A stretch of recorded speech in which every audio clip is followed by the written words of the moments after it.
గోబీ పకోడీ మా పాప కొత్తగా ట్రై చేసిందండి. ధనియాల పొడి, జీలకర్ర పొడి, అజ్వైన్ పొడి, కొంచెం చిటికెడు ఇంగువ, గరం మసాలా, ఉప్పు, కారం, కొంచెము ఇంగువ, కస్తూరి మేతి అన్నీ మిక్సీకి వేసేసాము. మన గోబీ ఎలా చేసుకుంటామో అలాగే హాట్ వాటర్‌లో వేసి తీసాక అన్నీ కలిపాము. ఏమేమి బియ్యం పిండి, శనగపిండి, మైదా, తర్వాత అల్లం వెల్లుల్లి పేస్టు, ఈ మసాలా అంతా, కొత్తిమీర, మన టేస్ట్‌కి తగ్గట్టు ఉప్పు అన్నీ వేసి కలిపేసుకొని పకోడీలాగా వేసేసుకొని మేము గ్రీన్ చట్నీతో తిన్నాము. చాలా టేస్టీగా ఉంది. మాకప్పుడు అనిపించింది అన్నంతో కూడా తినొచ్చు ఇది.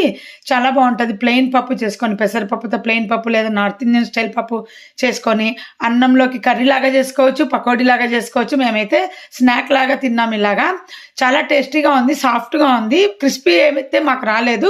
మన శనగపిండి బజ్జీలాగా ఎక్కువ శనగపిండి కూడా వేసుకొని చేసుకోవచ్చు. నచ్చితే ట్రై చేయండి. చాలా టేస్టీగా ఉంది. మన సబ్స్క్రైబర్లందరూ నేర్చుకొని చేస్తారని మీకు చూపిస్తున్నా.